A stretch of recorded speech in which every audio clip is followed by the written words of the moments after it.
Hello, my name is Anneshia Freeman. I'm also known as the locksmith because I make keys for people who are locked up in their minds. I'm sitting here in my kitchen, which happens to be one of my workstations in my house, and I decided to take a short break and make another video about one of the chapters in my book. I say another video because I've already made several and uploaded them to my YouTube channel. The name of my book is What's Really Going On? And it's a collection of 31 articles that have been featured in my bi-weekly column in the Grand Rapids Times. Each article is written in the vein of cognitive restructuring, which happens to be one of my specialties. And each article, most of the articles, are written from the spiritual perspective. I believe that each article will appeal to a secular audience, but I didn't want you to be misled. Most of the articles are written from the spiritual perspective. So today I want to talk about the chapter in my book entitled The Non-Negotiable Goal. And it starts on page 102 in my book. And I want to read the opening quote for you. The opening quote is by Earl Nightingale, and it says, "The more intensely we feel about an ideal or a goal, the more assuredly the ideal, buried deep in our subconscious, will direct us along the path to its fulfillment." So when I talk about the non-negotiable goal, when I wrote that chapter, I actually based that chapter on a presentation I made when I was asked to speak at a convention of a well-known 12-step program. I'm a member of this particular 12-step program, and I'm often asked to speak at conventions across the country. So this particular convention was held in 2010, and it was held in Detroit, Michigan, which happens to be my hometown. So I felt it was a particular honor to be able to present at a convention in my hometown. So as a main speaker, the workshops, if you speak at a workshop, they usually give you a topic, but when you're a main speaker, you can just share your story.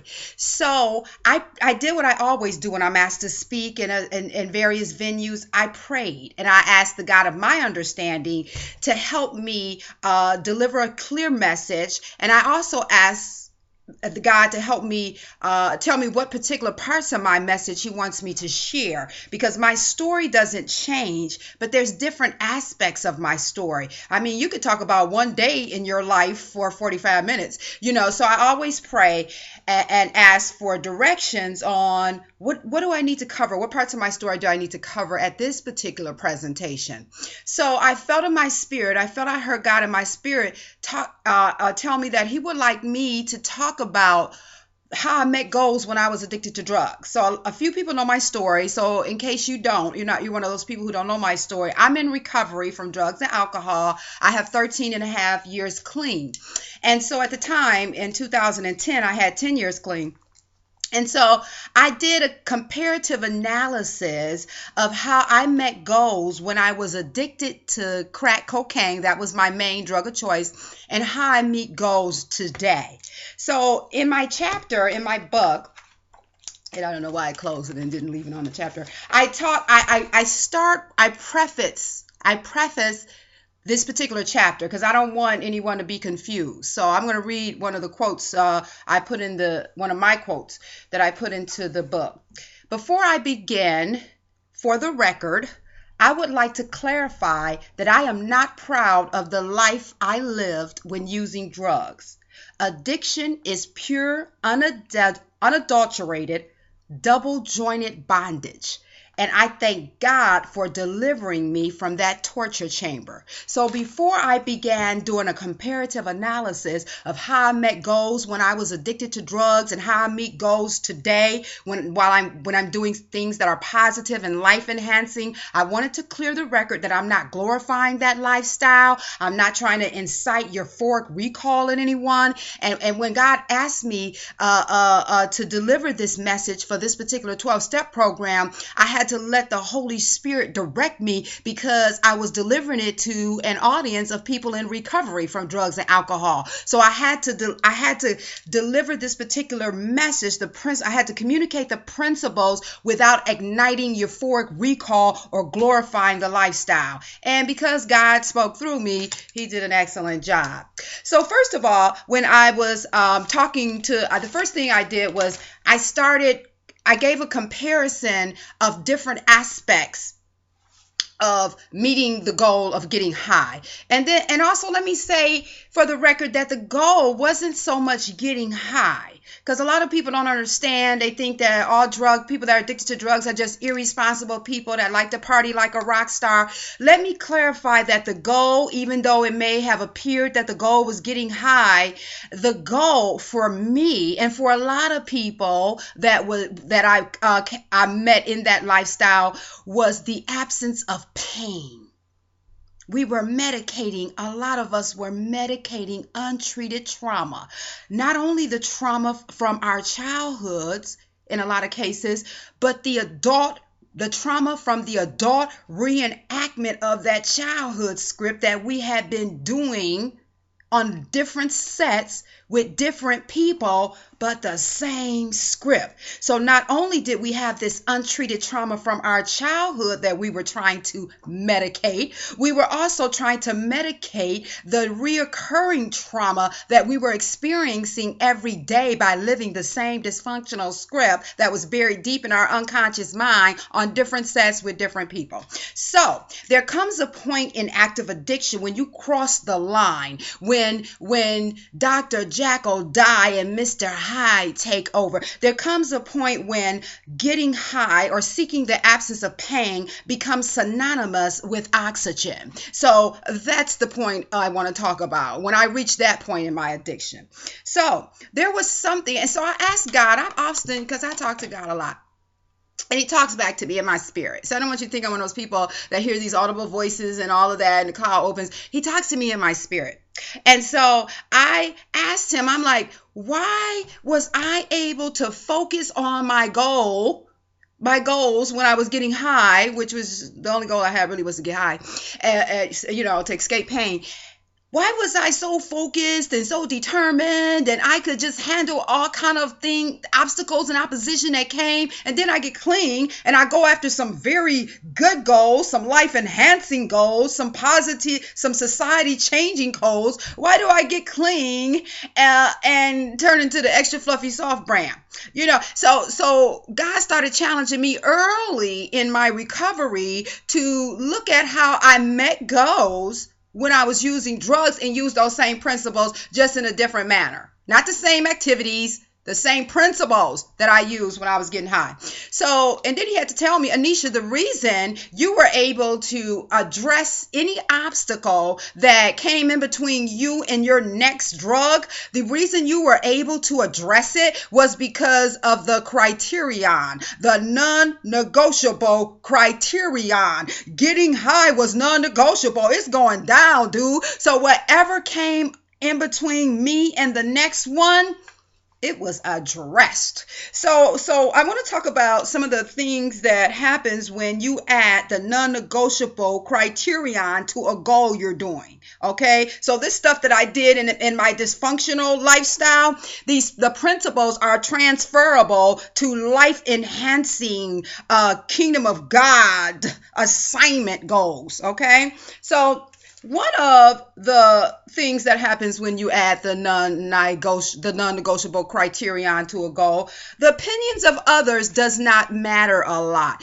There was a time when I was in active addiction, I could remember sitting in the dope house, and in the subculture in Detroit, they talk in code, they talk in riddles, and they talk in third person. They'll be talking about you right in front of your face, but they'll change the gender. They'll use we, or they'll talk in the third person or change the gender, and they'll look in your direction, but they won't look at you directly. They'll look at a spot on the wall or in that direction. Let people know they're talking about you. I broke the code early in the game, so I knew they would be talking about me. They would be saying things like, if I ever get like that so-and-so, insert profane declaration. If I ever get like that so-and-so, I'm going to give me some help. Or that's so-and-so messed up. And I would know they were talking about me. And the whole time they were talking about me, I was thinking. I was not thinking about what they were talking about. I was thinking about some unused resources that was sitting on the table in front of them. I was thinking, since you're engaged in this conversation, you are not using that lighter, that cigarette lighter. I need that resource because you're not using it, because you're talking. I was looking at other things that was in front of them and saying, since you are engaged in this conversation, I have need of those resources. So I articulated to them what I was thinking. I didn't ask them, why are you talking about me in a negative manner? Why are you criticizing me? I was like, can I use your lighter? You're not using that lighter right now. You're talking. So Anneshia, also known as Lisa in that subculture, Lisa has need of those resources that you are not using. Okay, I didn't care what they were talking about. Their assessment of my current state was irrelevant because it was not goal related. And in the back of my mind, I could make a quick assessment about them. Dude, you sitting in the same crack house I'm sitting in. You just as messed up as me. And if it helps you to talk about me, good. And while you talking, let me use your lighter.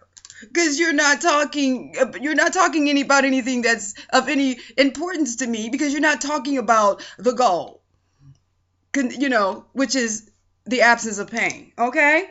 And so another thing, but then, so let's do the comparison.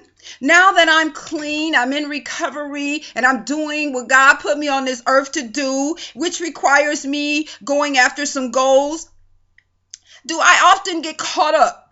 And I'm asking myself a question. Anneshia, do you get caught up in the opinions of others? Do you get caught up from time to time in the assessment, in other people's assessment of your current state? I had somebody say to me one time at an event, oh, how's your little program doing? And I had to check myself so I could remain professional. Evangelist Freeman, evangelists don't cuss people out and things. So I had to remain professional, and I was like, oh, my program is doing fine. Okay. And I left it at that because I was not emotionally fit at the moment to take the conversation any further. But I didn't let that stay in my mind because I challenged myself. Anneshia, you didn't care what people thought about you in your current state when you were using drugs. So don't get caught up in other people's opinion of your current state, where you're at right now on your journey to where God is taking you. Okay. And so another thing that I look at, another thing that happens when you add the non-negotiable criterion to a goal, you're able to budget. You have some discipline. I had a budget when I was on drugs. Yes, I did. And I followed that budget religiously. There was only one item on the budget, crack cocaine, but I followed that budget religiously. Okay. There was a time when I was in Detroit, and I never forget it. I was walking down Woodward Avenues, and I was walking past this place, this establishment that specialized in fried chicken. Okay. And I had $30 in my pocket, and I was on my way to meet the goal. I was going on my way to buy some drugs so I could experience the temporary absence of pain. And so I hadn't eaten in a while. And my stomach was screaming. My stomach was talking to me, and I smelled that chicken, and my stomach was like, please, Anneshia, please. And I was like, food is not on the budget. So therefore, you will ignore that feeling of hunger, Anneshia. Lisa, because those feelings are irrelevant. See, when I was on drugs, when I was trying to meet that non-negotiable goal, I was able to relegate my feelings to a category of irrelevant if they were counterproductive to the goal. What you're feeling is irrelevant. Okay, Anneshia. Now, I did eat. There was times that I ate. I kept my weight up pretty good when I was in active addiction. I ate. But on a day when I didn't have enough money to do both, those feelings of hunger were irrelevant. I was able to do that. So now when I get into recovery and I'm doing what I'm supposed to do, what I was put on this earth to do, and I'm meeting a goal, do I give a lot of attention to my feelings when they're counterproductive to the goal? So you don't feel like doing ABC today, Anneshia. You don't feel like dealing with so-and-so today, Anneshia. How important are your feelings, if they're counterproductive to the goal? Are you able today, when you're doing what God put you on this earth to do, are you able to practice that same principle of relegating your feelings to the category of irrelevant if they're counterproductive to what you need to do? Are you able to follow a budget when you need to follow a budget so you can do those things that you need to do to meet the goal that you're going after today? Are you able to discipline yourself not to eat when you feel some hunger pains, when you're trying to lose some weight? You're not starving to death, Anneshia. You just want to eat a large amount of food, and you're not going to look good on camera when you're overweight. The camera adds 10 pounds, and I experienced that when I did my TEDx. I don't even talk about my TEDx video much. I don't put it up there. I don't put the link on my Twitter account or my Facebook account because I looked at enormous on that video. And so if Anneshia, lose the weight, and I did. I'm going to stand up so you think I'm just talking. I live what I preach. I don't know if you can see me. I'm going to tilt this camera down a little bit. Yeah, these are size 8 jeans, okay? So I did get the weight off, okay? I got it off, but I had to talk to myself when I was trying to lose it. I'm like, you was able to ignore those hunger pains when you was smoking dope. Can you ignore those hunger pains while you're eating? Because I wasn't starving myself. I was following a healthy eating plan, but I still was hungry. So I had to use that same principle of relegating my feelings to the category of irrelevant, if they were counterproductive to the goal. So another thing that I want to talk about, fear, obstacles, and adversity.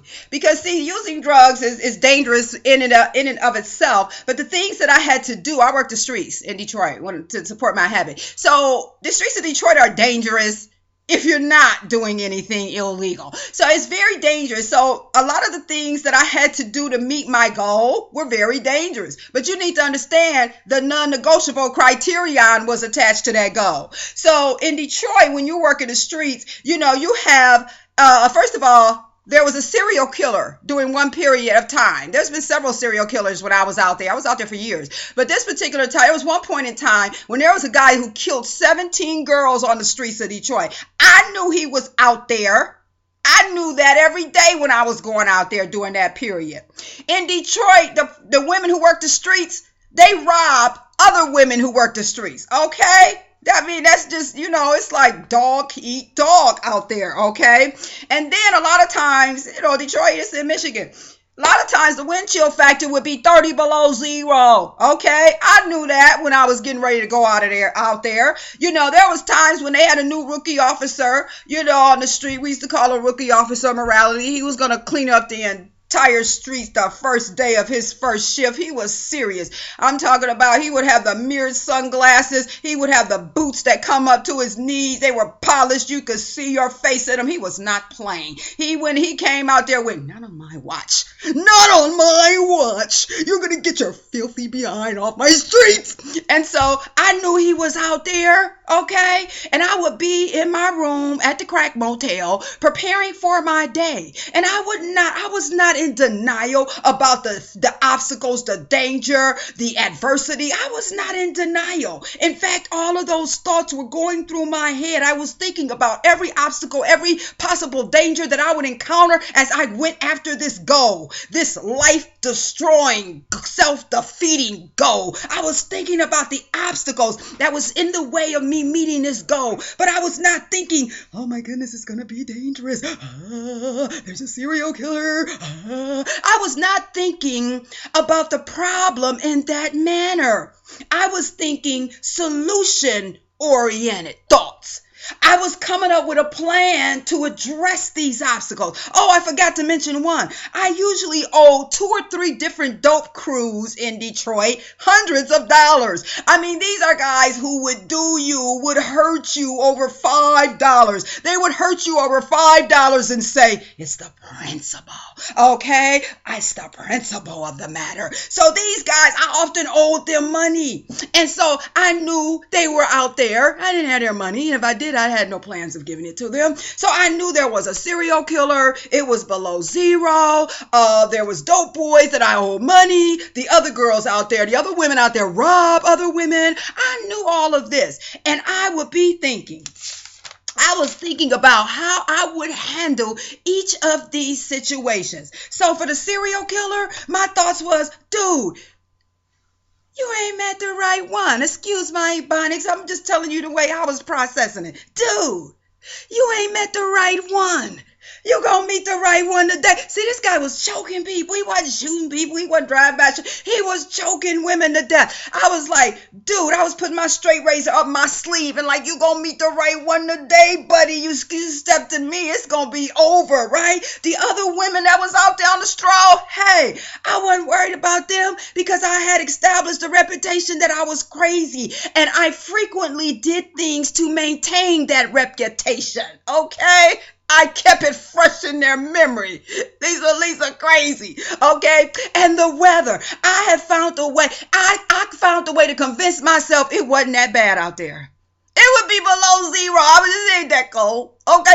And I also would convince myself that the weather was going to be to my advantage. Damsel in distress. I could use the damsel in distress thing. I found a way to make the weather help me. I found a way in my thought process to say this weather situation is going to help me. The dope crews, they would jump out on me but see, first of all, when you owe some of the dope crews in Detroit, the way they did was they would let some of us who made a lot of money on the street, they would let us run up these bills and they wouldn't make us pay them if we spent a certain amount of money with them every day. So I had to meet a certain quota with 2 or 3 different crews every day in order for them not to call in alone. And so dig this here. I didn't always meet those quotas. And I knew when I was in a position where I hadn't met some quotas. And I still went out there. I still went after the goal, right? And a couple of times they pulled up on me and jumped out the car. And I would start talking so fast. Sometimes I would talk so fast that they would let me go and increase the loan. I walked away with some more stuff sometimes. Other times they didn't go for that. And I got knocked around and beat up on a little bit. They wouldn't beat me up too bad because they wanted me to look decent enough to make them some money. And so a lot of times I got beat up and I would just walk away and say, hey, chalk it up to the game. That go with the lifestyle. I just went on about my business and kept it moving. Okay. And there was times when rookie officer morality decided that you need to go to jail because you think I'm playing with you. So all the way to the precinct, all the way in the back of the car to the precinct, I encouraged myself. I would say, Anneshia, or Lisa, you know what? This is good for you. This is good for you. You need a rest. You've been out there for a long time. You're going to get some rest and you'll be out in a day or two. You know, if you'll be out in a little while, get some rest. This is good for you. I found a way to encourage myself. I never once considered giving up. I never once said this is too much. I can't handle this. This is too much for me. I would be like, back to the drawing board. We're gonna regroup and get back out there and keep it moving. And all of this was for a goal that was hurting me and destroying me. So now that I am on the other side, I'm not a part of the problem now. I'm part of the solution. I'm doing what God put me on this earth to do. I have to frequently encourage myself and challenge myself. I have to frequently tell myself, Anneshia, you didn't get clean and to turn into the extra fluffy, soft brand. If you were able to add that non-negotiable criterion to ingesting crack cocaine, I know you can add that criterion to what you're supposed to be doing today. So that's what I talk about in the book, okay? And so I end the chapter by summarizing what happens when you add the non-negotiable criterion to a goal. So I'll read that part for you real briefly. Let's summarize the principles. When the goal is non-negotiable, when it's synonymous with oxygen, you will do certain things. 1, relegate your feelings to the category of irrelevant when they are counterproductive to the goal. 2, feel the fear, but don't let it stop you. 3, make plans for obvious obstacles. 4, improvisation and adaptation. That's what Morpheus told Neo in the movie The Matrix. That's what he told him what two of his strengths were: improvisation and adaptation. So a lot of times when those guys jumped out the car on me, I was improving. I came up with some stuff. I said some stuff so beautifully that it kept me from getting beat up and had them increase the law. And then adaptation. You know, there was all kind of things I had to adapt to daily out there. Adapt, improvisation. And then 5, face disappointment and failure with an assess, regroup, back to the drawing board mentality. See, these are the things that you add. These are the principles I found that I live out of when I add the non-negotiable criterion to a goal. So I end with a quote by John Ron. I believe that's how you pronounce his last name. It says, "We must be careful not to let our current appetites steal away any chance we might have for a future feast." That's good, isn't it? I like that. Okay. All right. So this is my book. And it's available on Amazon in ebook or paperback format. You can also purchase it on my website. My website is Anneshia.consulting.com. Anneshia is spelled ANNESHIA. Anneshia.consulting.com. Talk to you soon.